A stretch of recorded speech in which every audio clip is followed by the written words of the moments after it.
뜨거운 찬양과 그리고 약속의 말씀 그리고 간절한 기도의 자리에 오신 우리 모든 성도님들을 진심으로 환영합니다. 오늘 함께 살펴보실 하나님 말씀은 시편 113편 1절에서 8절까지의 말씀입니다. 시편 113편 1절에서 8절까지의 말씀 9절까지의 말씀 죄송합니다. 9절까지의 말씀입니다. 우리 한 목소리로 함께 읽도록 하겠습니다. 시편 118편입니다. 113편입니다. 죄송합니다. 함께 읽겠습니다. 할렐루야! 여호와의 종들아 찬양하라. 여호와의 이름을 찬양하라. 이제부터 영원까지 여호와의 이름을 찬송할지로다. 해 돋는 데에서부터 해 지는 데까지 여호와의 이름이 찬양을 받으시리로다. 여호와는 모든 나라보다 높으시며 그의 영광은 하늘보다 높으시도다.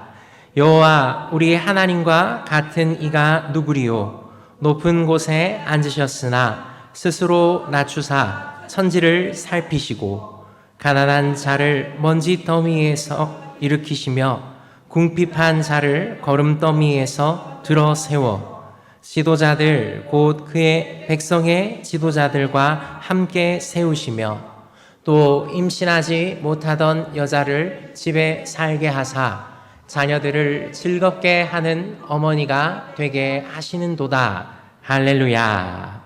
아멘. 우리 하나님을 찬양합시다. 아멘. 할렐루야. 아멘. 예. 아멘. 그렇게 생각합니다. 그리고 그렇게 되기를 믿습니다. 오늘 우리가 함께 읽었던 이 시편 113편의 이 본문은 할렐루야로 시작하는 시편입니다. 111편과 112편, 113편 모두 할렐루야라고 이렇게 시작을 하죠. 특별히 113편에서 118편에 이르는 이 시편은 이스라엘의 명절 6월절에 주로 불려진 찬양시입니다. 유대인들은 이 113편에서 118편까지를 출애굽 할렐이라고 부릅니다. 그러니까 6월절에 이 사람들이 명절에 함께 모여가지고 113절에서 118절에 이르는 이 말씀, 이 시편의 내용들을 가지고 함께 찬양을 한 것이죠. 아마도 우리 예수님께서도 6월절을 제자들과 함께 보내시면서 제자들과 함께 이 찬양을 하셨을 겁니다. 이 찬양시들의 내용은 이렇습니다. 찬양하라 하나님의 백성들아. 하나님께 영광 돌려라. 하나님께서 은혜를 베푸신다. 하나님께서 함께 하신다. 하나님을 찬양하라. 하나님께 감사하라. 이 내용들이 113편에서 118편까지 쭉 이어지고 있습니다. 여러분, 우리 하나님께서 어떤 분이십니까? 여호와께서 고통 중에 부르짖는 이스라엘의 백성의 그 부르짖음을 들으시고 응답하셨습니다. 그래서 당시에 최강국이던 애굽에서 이스라엘을 해방시켜 끌고 나오셨지요. 그 과정 가운데 애굽의 10가지 재앙을 그야말로 폭격하시면서 애굽의 우상들과 세상 가운데 하나님이 유일한 참 하나님이심을 보여주었습니다. 그뿐입니까? 출애굽한 이스라엘의 그 앞을 홍해가 가로막을 때 홍해를 갈라서 이스라엘을 마른 땅처럼 지나가게 하시면서 추격해오던 애굽의 그 군대들은 물에 수장시키셨습니다. 광야를 걸어갈 때는 구름 기둥과 불 기둥으로 인도하신 하나님이시며 시간이 지나 가나안 땅에서도 연약한 백성의 신음에 귀를 기울이시고 대적을 물리쳐 주신 하나님이시며 솔로몬이 성전을 지어서 봉헌할 때 오셔서 자기 백성들과 만나시고 그들의 탄식 소리를 들으시며 그들의 기도에 응답해 주시는 하나님, 바로 그런 하나님이십니다. 심지어 그들이 잘못하여 멸망하여 포로로 잡혀가는 그런 상황, 그 가운데에서도 하나님은 회복의 소망을 주시는 그야말로 사랑이 끝도 한도 없으신 그런 하나님이십니다. 그 하나님을 어찌 찬양하지 않을 수 있겠습니까? 찬양할 수밖에 없습니다. 그 하나님을 찬양하는 시편이 오늘 이 113편이고, 이 113편에서는 특별히 아주 간결하면서도 분명하게 우리 하나님을 찬양합시다, 할렐루야, 이렇게 우리에게 말해주고 있습니다. 여러분, 1절의 말씀을 같이 한번 읽어볼까요? 1절의 말씀입니다. 할렐루야, 여호와의 종들아 찬양하라, 여호와의 이름을 찬양하라. 아멘. 여러분, 누가 찬양하는지 보셨습니까? 네, 여호와의 종입니다. 하나님의 백성이죠. 하나님의 자녀입니다. 우리입니다. 하나님을 찬양하라, 이런 우리에게 말하는 겁니다. 하나님을 찬양하라. 여러분, 우리의 존재 목적 중에 분명한 한 가지는, 여러 가지가 있겠지만 분명한 것 한 가지는 바로 그 하나님의 영광을 찬양하는 것입니다. 하나님을 찬송하기 위함입니다. 하나님께 온전히 영광 돌리기 위함이죠. 우리는 하나님을 찬양할 수밖에 없습니다. 여러분, 2절은 이렇게 말합니다. 이제부터 영원까지 여호와의 이름을 찬송할지로다. 이제부터 영원까지입니다. 이제부터 영원까지 우리 하나님의 이름을 찬양해야 합니다. 우리의 인생 전체, 아니 인류가 있는 그 삶 전체 동안에 하나님은 찬양받으셔야 합니다. 하나님이 모든 것의 주인 되시니 우리는 그 앞에 사는 모든 날 동안에 하나님을 찬양해야 합니다. 우리의 삶의 의미는 하나님께만 있습니다. 그러니 우리는 우리의 삶 전체에서 하나님을 찬양할 수밖에 없는 것이죠. 그리고 3절을 보십시오. 해 돋는 데에서부터 해 지는 데까지 여호와의 이름이 찬양을 받으시리로다. 다시 선포합니다. 해 돋는 데서부터 해가 지는 곳까지. 여러분, 해가 뜨지 않는 곳이 있습니까? 여러분, 해가 지지 않는 곳이 있나요? 이 땅엔 없습니다. 결국에는 우리가 사는 모든 곳에서, 우리의 삶의 모든 곳에서 어디서든지 그 하나님께서 찬양 받으셔야 된다. 우리는 그 하나님을 찬양해야 된다라고 우리가 그렇게 고백하고 있는 것입니다. 4절을 보십시오. 그 하나님은 여호와는 모든 나라보다 높으시며 그의 영광은 하늘보다 높으시도다. 모든 나라보다 높은, 하늘보다도 그 영광이 더 높으신 하나님을 찬양하라는 것입니다. 그 하나님의 영광스러운 그 하나님의 위대하심, 여러분, 어떤 왕이 그걸 따라갈 수 있을까요? 세상에 어떤 존재가 그 하나님의 그 위대하심을 따라갈 수 있겠습니까? 아무것도 없습니다. 비교 대상 자체가 없죠. 하나님, 그 하나님 같은 분은 아예 없으십니다. 그 하나님의 높이와 너비와 길이와 깊이는 그야말로 아무것과도 비교할 수 없습니다. 우리는 이 하나님을 찬양해야 하는 것입니다. 여러분, 그런데요, 이렇게 하나님을 찬양하는 이유가 너무나도 충분한데 우리 하나님께서 5절과 6절에 이렇게 말씀을 하십니다. 우리 5절과 6절 함께 읽어보도록 하겠습니다. 시작. 여호와 우리 하나님과 같은 이가 누구리요? 높은 곳에 앉으셨으나 스스로 낮추사 천지를 살피시고. 아멘. 여러분, 하나님 같은 분 없습니다. 이토록 귀한 존귀하신 하나님이 없으십니다. 그런데 이 하나님이 스스로 낮추십니다. 스스로 낮은 자리로 임하십니다.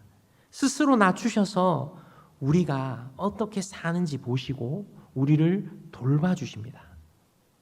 저기 저 먼 곳에서 선글라스 끼고 팔짱을 낀, 그래서 본체만 체하거나 얼마나 잘하는지 보자 하며 감독하시는 분이 아닙니다. 창조하신 후부터 지금까지 스스로 낮추셔서 우리의 고통을 함께 아파하셨습니다. 우리의 고통을 해결해 주셨습니다. 바로 예수 그리스도를 통하여 말입니다.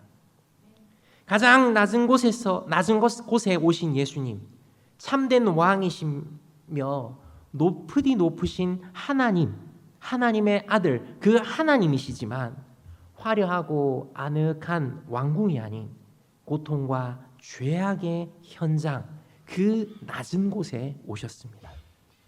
사람들과 함께 하시고 함께 고통을 당하셨습니다. 그리고 그것도 모자라서 죄와 사망의 권세를 이기시기 위해 우리가 그 죄와 사망의 권세로부터 노임받게 구원하시기 위해 십자가를 지셨습니다. 죽으시고 다시 살아나셨죠. 우리의 낮고 천한 삶을 친히 짊어지셔서 우리를 높여주셨습니다. 다른 누군가가 아닙니다. 저와 여러분, 바로 우리입니다. 예수님께서 말씀으로 가르치시고 질병을 고치시며 죄를 용서하셔서 죄와 고통을 십자가 위에서 짊어지고 돌아가셨습니다. 그리고 부활의 첫 열매가 되셔서 우리를 얽어매던 죄, 고통에서 벗어나 참된 하나님 나라를 누리게 하셨습니다. 그래서 이것이 7절 이후부터 드러납니다. 7절의 말씀처럼 가난한 자를 일으키시며 들어 세우셔서 세상의 존귀한 자들과 나란히 세우십니다.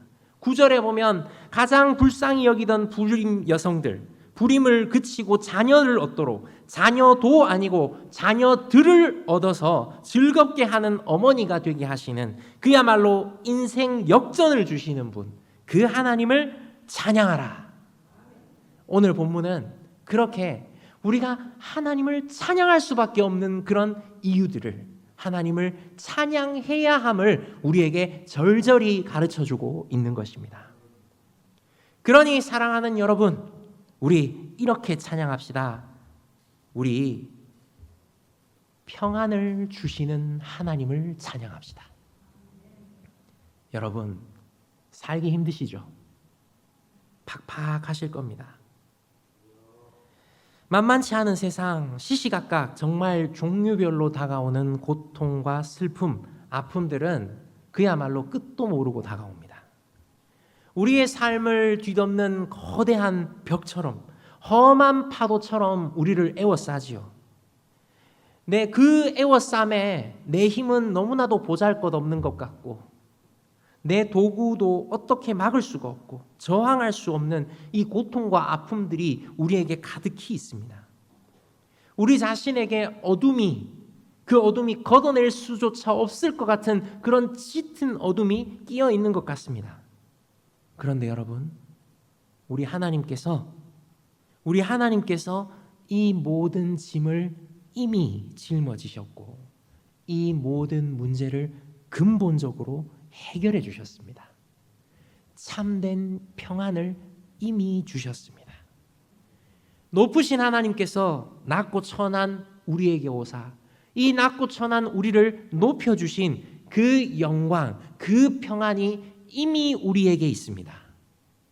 여러분, 이 평안을 누리고 계신지요? 여러분, 우리의 마음은 약하고 우리의 지식은 불완전하며 우리의 의지가 나약해서 이 평안을 잘 모를 수 있죠. 그러나 우리에게 선명히 주어진 약속의 말씀은 변함도 없고 흔들림도 없고 다함도 없이 우리에게 풍성하게 이 하나님의 평안을 알려주고 있습니다. 그러니 사랑하는 성도 여러분, 낮고 천한 우리를 높여주시는 그 하나님의 영광과 평안을 믿으며 하나님을 찬양합시다. 입술로만 그저 보이는 신용으로만 찬양하는 것이 아니라 하나님께서 베풀어 주신 이미 이긴 승리를 붙들고 함께 찬양합시다. 세상의 작은 파도에 휩쓸리지 않고 주님이 주시는 역전의 은혜, 참된 평안을 누리며 찬양하는 우리가 되기를 바랍니다. 여러분, 이것은 현실 도피가 아닙니다. 어려움과 고통은 다 하나님께 맡기고 의지하며 참된 평안, 참된 평화를 얻는 것입니다. 사랑하는 성도 여러분, 이 약속의 말씀 붙들고 참된 평안을 주시는 하나님을 함께 찬양합시다. 하나님께서 반드시 우리에게 가장 좋은 것으로 응답하실 겁니다. 사랑하는 성도 여러분, 우리 이렇게 찬양합시다. 하나님께서 주시는 은혜를 나누며 찬양합시다. 여러분, 이 모든 것 주님의 은혜, 이 모든 것이 주님의 은혜이죠. 이 주님의 은혜를 찬양하시되 여러분, 이 우리의 입술로, 그리고 우리가 찬양을 하지만 이 우리 주위에 주님께서 맡겨두신 그 사람들에게 은혜를 나누며 찬양하십시오. 여러분, 찬양이라고 해서 꼭 노래하지 않으셔도 됩니다. 찬양은 음악으로만 하지 않습니다. 은혜를 나누는 것, 은혜를 자랑하는 것도 찬양입니다. 저는 그걸 전도라고 부르겠습니다. 하나님의 은혜를 나누십시오. 이것이 훌륭한 찬양입니다. 이것은 단순한 홍보가 아닙니다. 어떤 공덕을 쌓는 수단도 아니지요. 오히려 어쩌면 손가락질 당할 수도 있고 어쩌면 눈물 흘리는 일이 될 수도 있습니다. 그러나 그 하나님을 나눌 때, 그 하나님을 나누는 것, 그 은혜를 나누는 것, 그 사랑을 보여줄 때 하나님이 기뻐하십니다. 하나님께서 우리를 통해서 놀라운 일을 시작하십니다. 하나님은 휘황찬란한 천사들과 하나님의 놀라운 능력으로 전도하시기보다 우매하고 부족하며 연약한 우리를 사용하여서 그 하나님을 전해 주십니다. 우리는 질그릇이나 그 안에 보배가 담겨 있고, 그리고 이 보배를 나누어 주기를, 이 생명을 나누어 주기를 원하시는 것이죠. 사랑하는 성도 여러분, 우리 하나님의 은혜를 나눕시다. 자랑합시다. 이것이 전도요, 이것이 하나님을 찬양하는 것입니다. 낮고 낮은 내 삶에 찾아와 주셔서 나를 존귀한 자로 세워주시는 그 하나님을 찬양하는 말, 자랑하는 말로 우리 전해봅시다. 하나님이 어떤 분이신지, 우리에게 무슨 일을 행하셨는지 대해서 자랑합시다. 찬양합시다. 이런 그 자랑, 이런 찬양에 극적인 변화가 따라오지 않을 수도 있습니다. 아니, 오히려 극적인 변화는 거의 없죠. 그러나 결국에 하나님께서 거두실 것입니다. 그러니 우리는 눈물로 혹은 기쁨으로 그 씨앗을 뿌리는 것이죠. 하나님을 찬양하는 말, 하나님을 자랑하는 말로 말입니다. 그러면 하나님께서 하나님의 때, 하나님의 방법대로 거두게 하실 것입니다. 그리고 우리의 연약함을 인하여서 그 일들을 속히 이루어 주실 것입니다. 우리 이것을 붙들며 하나님을 찬양합시다. 하나님을 자랑합시다. 우리 교회가 이 하나님을 자랑하는 많은 수단들이 있죠. 여러분, 때를 얻든지 못 얻든지 그 많은 수단들 다양하게 한번 활용해 보십시오. 체육대회 때 한번 불러보십시오. 자랑해 보십시오. 구역 모임 때 한번 불러보십시오. 그리고 매 주일 있는 그 예배의 시간들에 우리가 그 하나님을 자랑하며 찬양하며 우리가 축복의 통로, 은혜의 도구가 되는 우리가 되었으면 좋겠습니다. 마지막으로 사랑하는 여러분, 이렇게 찬양합시다. 의미 없는 자에게 의미를 주시는 하나님을 찬양합시다. 여러분, 우리의 의미 없음을 고백하십니까? 여러분, 우리는요, 참으로 연약하고 한계가 있고 부족하디 부족한 자입니다. 그래도 어떤 가능성, 그래도 천국 끄트머리라도 갈 수 있는 사람 아닌가 싶지만 우리는 구원에 있어서, 영원에 있어서 우리 스스로는 아무 의미가 없는 자입니다. 우리가 뭔가 좀 하는 것 같지만, 우리가 뭔가 좀 되는 것 같지만 하나님이 주시는 은혜와 사랑이 아니면 아무것도 아닙니다. 여러분, 우리의 섬김, 우리의 노력, 우리의 헌신은 영원한 하나님 나라에 비하면 그야말로 아무것도 아니죠. 우리가 제 아무리 헌신을 많이 한다 한들, 우리가 제 아무리 헌금을 많이 한다 한들, 영원하신 하나님, 그 놀라운 하나님 나라에 얼마나 의미가 있을까요? 그런데 여러분, 조악한 비유이지만 제 8살짜리 아들, 4살짜리 아들에게 제가 선물을 받았습니다. 해줘봐야 얼마나 해주겠습니까? 많은 그 받는 그 순간을 넘어 두고 기쁩니다. 우리 하나님은 말씀하셨습니다. 과부의 2 렙돈을 보고 여기 있는 모든 사람보다 그 과부가 많이 넣었다라고.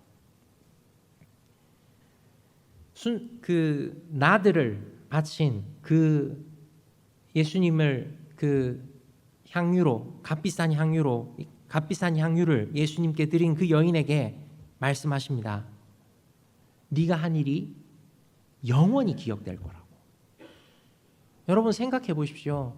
과부의 2 렙돈이나 그 여자가 바친 향유 옥합이나 사실은 거기서 거기입니다. 영원한 것에 비하면은 도토리 키재기지요. 의미가 없습니다. 얼마나 차이가 날까요? 그런데 하나님께서 이것을 의미 있게 하십니다. 하나님께서 의미를 주시기 때문에, 하나님께서 우리의 보잘것없는 것을 통해서 사용하여 주시기 때문에 우리의 헌신이 의미가 있습니다. 우리의 드림이 의미가 있습니다. 우리의 그 사랑이 의미가 있는 것입니다. 우리의 보잘것없는 것을 하나님께 드렸는데 하나님은 말씀하십니다. 네가 가장 많이 냈구나. 가장 많이 나에게 주었구나. 내가 보잘것없는 드림과 헌신을 했는데 너의 드림과 헌신이 영원히 기억되게 해줄게. 그렇게 말씀하시는 분입니다. 우리는 의미가 없는데 우리를 의미 있게 하시는 그 하나님을 찬양합시다. 감사와 영광 돌림과 결단으로 하나님께 찬양이 돌려지도록, 하나님만 영광 받으시도록 하나님의 은혜만을 자랑하고 찬양하는 우리가 되었으면 좋겠습니다. 오늘의 말씀처럼 할렐루야, 여호와의 종들아 찬양하라, 여호와의 이름을 찬양하라, 이제부터 영원까지, 해 돋는 데에서부터 해 지는 데까지 우리 하나님을 찬양하라. 우리 이렇게 외치며 우리 하나님께 합당한 찬양 드리는 우리가 되었으면 좋겠습니다. 우리 이 말씀을 기억하면서 우리 함께 찬양으로 고백하고 기도합시다.